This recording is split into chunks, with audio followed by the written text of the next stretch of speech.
The genesis of Endgame, really, the book, was really because I did some talks around the possibility of fighting back, and the response by the audience was really predictable.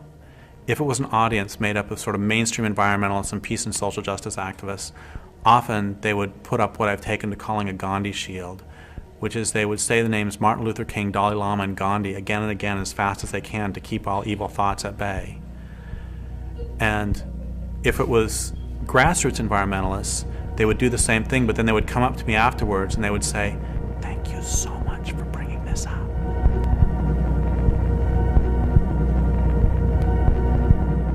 Especially in North America, pacifists and nonviolent advocates have had a very defining role and even a censoring role in determining what other people's participation can be in a whole range of social struggles. And that the way that they've affected social struggles has made it very much easier for the state to control those social struggles. That nonviolence plays a function of recuperating social struggles, of taking out their teeth, making them harmless, so that they can just exist in this cesspool of democratic plurality. I wonder what happens to that kind of energy or idealism or faith that something is about to change when they're certainly not going to change at all. What are the false hopes that keep us tied to the system? What are the false hopes that bind us to unlivable situations and blind us to real possibilities? Does anybody really think that Weyerhaeuser is going to stop deforesting because we ask nicely? Does anybody think that Monsanto will stop Monsantoing because we ask nicely? I was talking to this person in the States several years ago, and they said if we can just get a Democrat in the White House, things are going to be okay.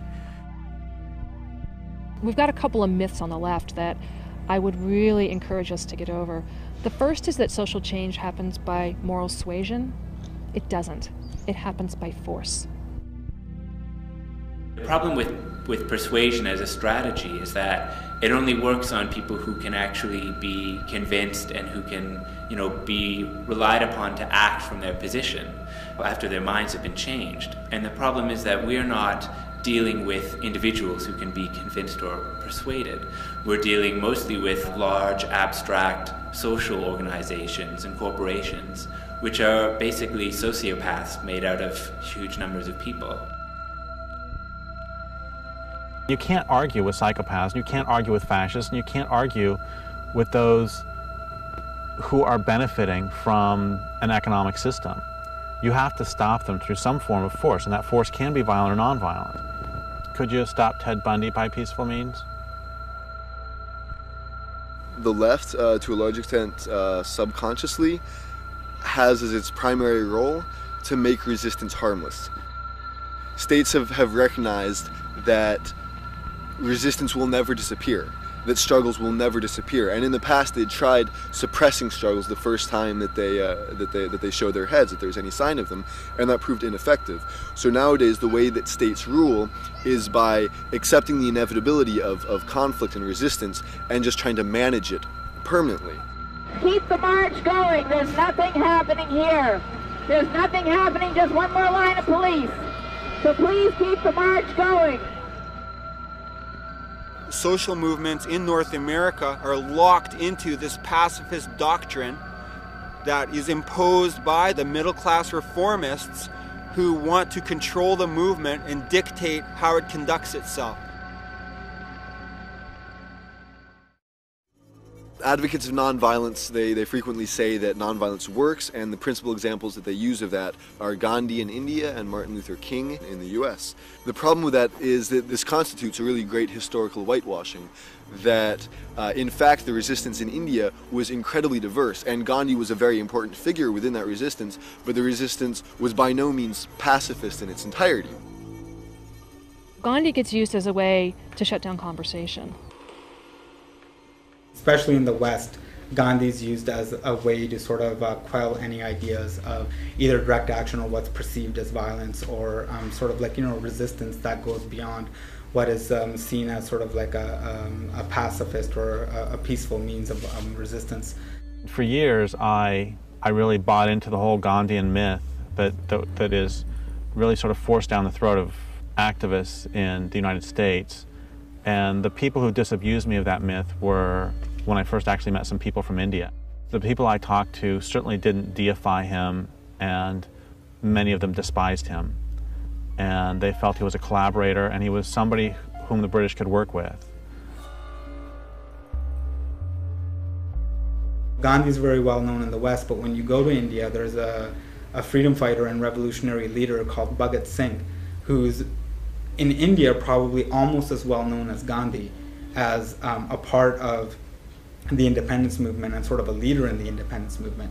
But in the West, most people probably have never heard his name.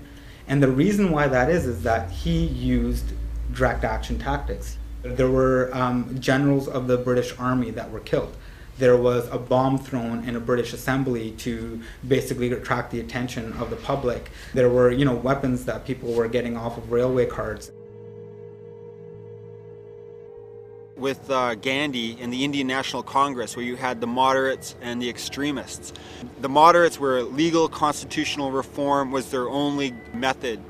And they were criticized for being a middle-class clique, for being too slow, for being too legalistic, and for being basically ineffective. The extremists, on the other hand, were being accused of being too aggressive, of being too fast and reckless and irresponsible. Gandhi basically got negotiating power from the fact that there were other elements in the struggle which were even more threatening to British dominance. So the British specifically chose to dialogue with Gandhi because he was, perhaps for them, the least threatening of the important elements of resistance.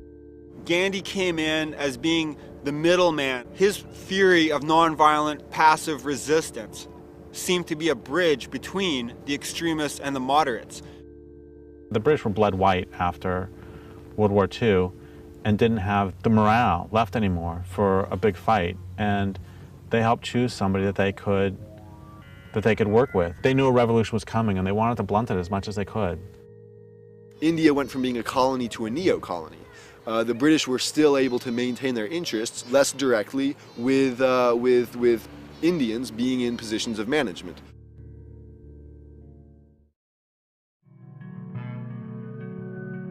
My problem isn't with somebody doing nonviolent actions, and it never has been. I mean, I say all the time that we need it all. My problem is that so many pacifists, especially in the United States, end up not supporting more radical or militant work.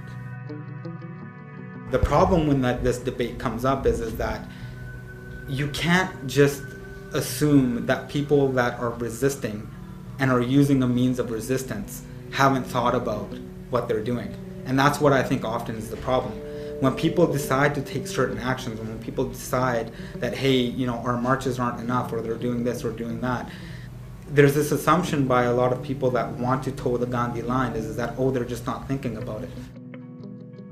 What most states will choose to do in similar circumstances is to find the elements of the resistance that are most easy to control and most easy to co-opt, to negotiate with them, and then to hand over power to them in order to continue the system that had already existed.